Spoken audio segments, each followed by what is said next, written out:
Hi, everyone, and welcome back to the Drive-Away Podcast with The Baz Jen. Drive-ins podcast. Yeah, my car's fucking broken. What else is new? Parking lot. And first podcast of 2026. Happy New Year. We just saw We Bury the Dead, which is a little Australian Well, this movie. is the first podcast recorded in 26. There'll be like Oh, yeah. 5 more uploaded. Directed by Zak Hilditch. Who I don't know anything else that Zak Hilditch has done. Starring Daisy Ridley and Brenton Thwaites. I really enjoyed this movie. I also really enjoyed this movie. I'm pleasantly surprised for a January dump of a small movie, Australian production. I'm quite pleased. I'm quite happy with it. I quite literally knew nothing about this film. Baz said, "Hey Jen, there's a zombie movie with Daisy Ridley in it." And I said, "Okay." And so then we came here. There was a trailer I didn't watch that I think Baz sent me a while ago. I didn't watch it because I was like, okay, whatever. And then now I'm like, oh, wait a minute. Kind of cooked with sauce. Creatures, good creatures in this film. Good scares too. Like, not scary, but like nice little moments. Good little zombie horror moments. I'm pleasantly surprised. I liked the tone it hit because, like, I think whenever anyone expects a zombie movie, they expect like big action type stuff. Yeah. This was not really that. There were a couple moments, but like the first time that there's actually like a classic zombie moment where she's being chased and the zombies are like, or the zombie is like fast and blah, blah, like it doesn't happen for probably like an hour into the film. Yeah, it's about an hour into the film. Unless you count there's the truck driver or the gas station guy, but like that wasn't like he wasn't the full bit. He was just breaking stuff. This, like, the first time we see her running for her life afraid from a zombie is an hour into the 90-minute film. Yeah. I'm a big fan of a lot of what I saw and heard. The sound design was fantastic, I think. Really good. Yeah. Really nasty teeth stuff that I don't even want to talk about. The zombies cracked and broke their teeth in their mouths like all the gnarly. time. And they like gnashed them together and it fucking like I hated the fucking sound design so much. Yeah, real gnarly. But yeah, I'm very pleased. There was one, I mean, I think like the best scene in the movie is another spin on the zombie thing of like spoilers in this podcast. So Daisy Ridley comes. The zombies have varying stages of docile, can't like stand in place to walk around to can open doors. And they said that like the longer that they're undead, the more like agitated and zombie violent. They become. So Daisy Ridley's character Ava comes across an RV or a camper van with 4 people in it, all dead, and she brings them all outside, leaves them outside, and she goes to bed in the RV. And then she wakes up in the night and she hears something, and it sounds like, I thought it was at first the zombie was opening the door, but it was the dad of the family of 4, still a zombie, waking up, but getting a shovel to dig a grave for his family. And like, they don't say zombie because they say like they treat them as if they're still human. Yeah. Because that was the thing. So she's an American, which I do think it's funny that they're having an English actress playing an American taking place in Australia, as being part. So. Oh, I should back up even further. So conceit of the movie is fucking incredible. It's so unique for a premise. I think we determined it's the American military. Yeah, the American that was testing military. out that was testing out a new weapon off the coast of Tasmania. And it goes awry. the city of Hobart just gets entirely fucking destroyed, and the entire population of Tasmania is wiped out. 500,000 people. Dead in an instant from like an electromagnetic pulse in their brains. And so Daisy Ridley's husband was on a business trip to Tasmania, and she goes to be hired as part of like the body cleanup crew. So going around with the military to get all the dead bodies, and then sometimes they're undead. So, but they say that like we're gonna gather up all these bodies, treat them with the respect that they deserve, bury them. And Jen, you brought up like, oh, like they should just burn them all, and I'm like, yeah, logistically that probably makes more sense, but still like treating them with that respect of being a human. But then they're putting them in mass graves. No, I know. There's no like Normal perfect. people get cremated all the time. There's no like perfect outcome. I think because like thinking of just like burning a big pile of dead bodies is kind of dehumanizing. But yeah, I really liked the approach that it took. I mean, because like obviously nowadays, like for the last 10 years at this point, we've been talking about like, oh, grief and horror together, and like this is it again still, but it wasn't like overbearing or cliche. What about happiness and horror? Pennywise. That's Mickey Mouse. But like it wasn't cliche. You better turn that audio up in the edit. It wasn't cliche. I think Daisy Ridley did really well in this movie. I agree. She did great. Yeah, I have really nothing but good things to say about it. I really liked the vibes. I loved that there was that little chapter in the middle with the military guy. That was so weird. It was odd. It felt so she gets like a military guy rescues her and Dick Grayson, and then he like puts them both in makeshift prison cells, and like hours later he comes and gets her, makes her come to this bed and breakfast that we don't know yet, but his dead wife is at. Is like super weird and rapey. She thinks that he's like trying to drug her as he made dinner.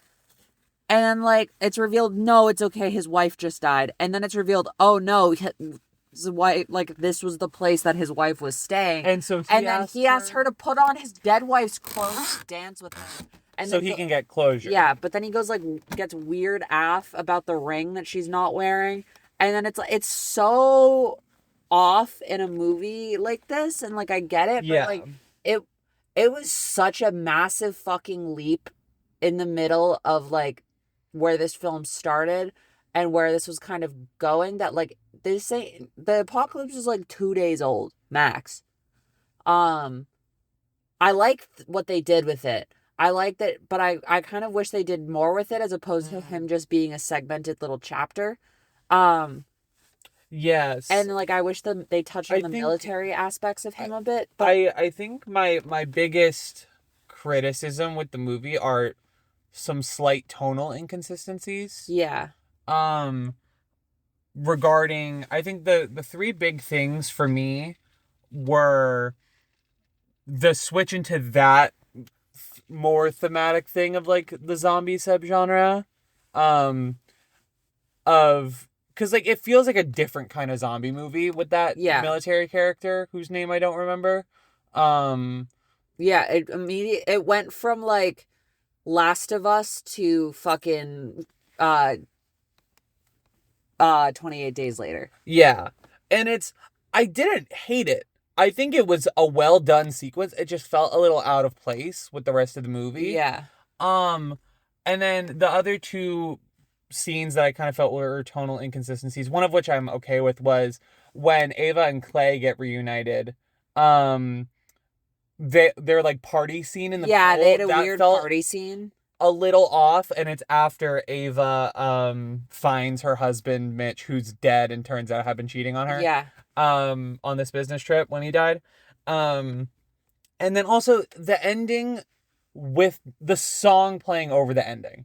I'm Yeah. fine with the song. So it, and like there was like a rock song earlier when they were on the motorcycle, which was fine. Yeah, So, PJ Harvey. but the ending, the pregnant wife of the military guy, The zombie pregnant wife. yes, turns out she gave birth. To a live human baby. We can discuss the logistics of that maybe separately, but Daisy Ridley and Clay find the baby. She picks the baby up because that was part of the thing where of the troubles with her marriage was that they were trying to have kids and having difficulty, and Ava wanted to have IDF or wanted to start IVF. Fuck. Wow. Wow, Ava, Zionist art? No, IVF, not IVF. Crazy slip up, Baz. Holy shit. Yeah, as far as we know, Ava did not want the IDF, but maybe she did. She's American. 50-50 chance. IVF. Mitch got kind of upset with that. Ava wound up sleeping with some other guy. She told Mitch before Mitch left on this business trip, where then Mitch went and slept with someone else. So she now has the baby, and then the movie ends. My but sister had a baby? But they start this kind of pop rock song before the credits hit. Yeah. And I would have been fine with it if it played over the credits, but it was just weird. It played out the end of the movie under that scene that felt a little inconsistent for me. Yeah. Also, another thing I didn't like was just kind of writing Clay out of the movie randomly. Yeah, Clay, as soon as the military guy comes in, Clay leaves, and then as soon as the military guy's gone, like 5 minutes later, Clay's back. It just felt like they needed a way to not have a male character there to prevent the situation from happening altogether. And I don't think Clay would just, if his whole thing was that like he was there to make a difference and like be a better person, that results in him choosing to help her to begin with. He is not running away and disappearing. Well, so that's what the military guy said, that he was running away, which I don't believe, because when they were before the little party scene, Clay and Ava were talking about the stuff they went through, and I forget who said it, but like, so how'd you get away from that guy? And the other one said like, you first, and then they don't explain it. So we don't know what happened with. I thought that implied he just made the run for it because he asked her, and she obviously had this whole long story of, I had to put on his wife's coat. So I figured that's what that was. Yeah, I don't know. The implication is he ran away, but I don't like the implication there that he ran away. I also felt like I really loved the movie at the beginning. Like the beginning tone of the movie where they're like in body disposal or whatever. Like there was something really unique there as they're like slowly. I wish we spent, honestly, even though the movie's really quick, I wish we spent a little more time all around. Like, yeah, it's 95 minutes. We see our first zombie and then we see our second zombie like right after it, and then within 5 minutes we see our first within 5 minutes of hearing about the first zombie, we see it's the next scene. We cut to Daisy Ridley. She sees her first zombie. And then we see the next, I wish we like had a little more time to marinate. Like, we hear that there's because they don't show any of the zombies for like 30 minutes. And I wish that we sat and marinated with it a little more after, there's a zombie that was right across the street. The first time we see one, very spooky. Yeah, first time we see one, it's fucking mortifying. And I just wish that like we kind of sat in each of the early ones to like really let it, kind of hammer in. And then like the first time, because she goes very quickly from like being disgusted that the soldiers are shooting them to, smashing them up with axes. And that's like at the tail end of the party scene, she just runs up with like a heavy object at the guy charging at her. I think it's important to note though, she only does that after she kills a human. No, yeah, but it's like, I think that it's just the switch up from, reluctantly only doing it in self-defense while trying to help most of them to suddenly like chasing them down, felt like a big kind of shift for me. That being said, again, I really loved the premise of this movie a lot. Yes. It's really unique and feels like really interesting niche for a lot of it in the zombie genre. We're such compliment sandwiching this. We are. I think that like I really liked the idea of literally everyone is dead on the island except for these few people, but their bodies are still there, but it was like not even 3 days ago. Mm-hmm. Is so like, I don't know, there's really good fucking opportunity in that everywhere. I really like the like immediate and it throws you in. I made a joke to Baz. I'm like, is this an Asian film? Because like it spends less than 5 minutes in Act 1 immediately. We're, you know, out moving bodies, figuring out what's going on. Yeah. I think that there's like a little bit of like cat and mouse in terms of like a kind of generic action film wants to poke out, like with her trying to escape the hotel, and then it kind of Sure. like as she's like running, sneaking, running and leaving. We did have a laugh every time on the map. So she's, oh yeah. So the hotel, I guess, where she's at with this military cleanup crew, she has a map and she figured out she's 200 miles from the resort where her husband was. And there are these little shots to show the progress where she's crossed out and then written like 19 miles. And it's like, and it's, the first time we see that is 19 miles to go. And it's like, no human being in their right fucking mind not only writes 200 miles to the resort I'm going to, but then also follows that up. Like, if it was like she was checking off like every 30, 40 miles when they stop for gas. I don't know how big a fucking gas tank on that bike is, but checking off like 2 or 3 increments of time where we're like, oh, those are gas stops.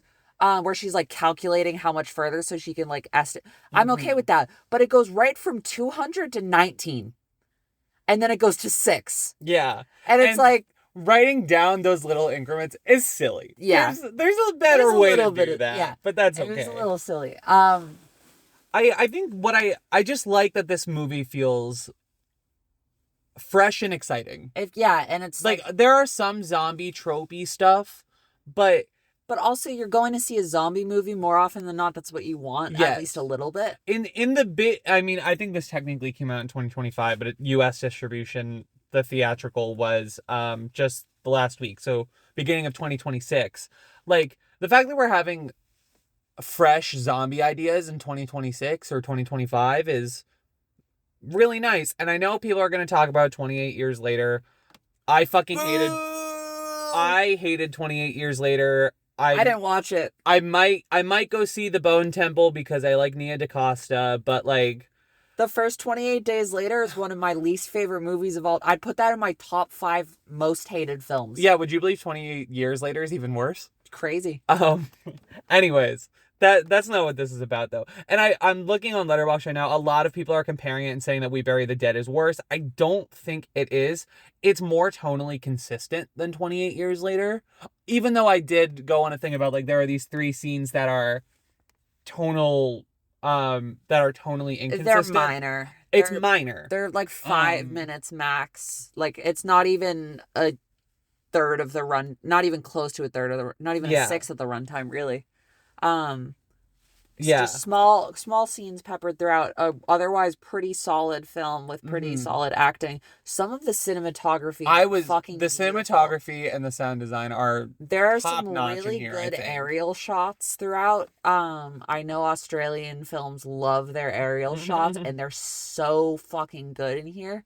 There's some really beautiful cinematography, especially with either like sat on the rocks looking at the sky or out at the ocean. Like some really beautiful shots composed that I really love between Daisy Ridley and Dick Grayson.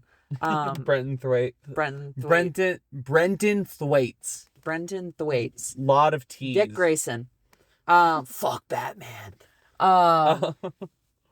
Yeah, I enjoyed this film. I'm glad that we started 26 off with a banger, because 25 we started with The Damned and that one sucked. True.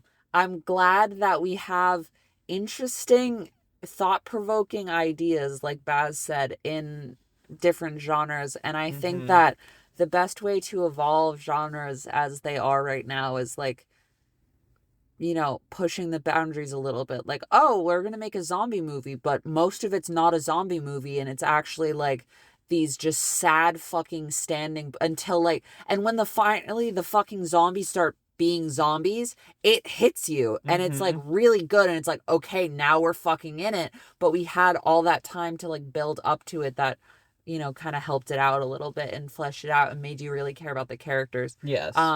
Military guy plotline just felt a little out of place. And like it was almost part of like a separate movie, which I'm down for.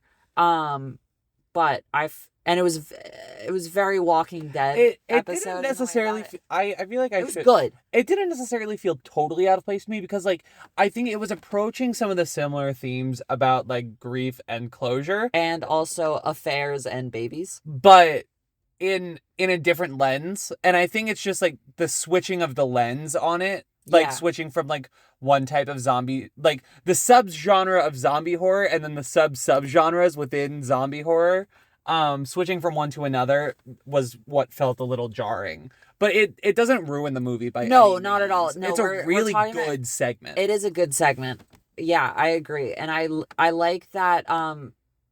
Like it sets up the whole later on the pregnant wife thing, which kind of like brings resolution to I wish there was one more scene after the baby. I don't, because that's what she wanted out of her husband, I guess.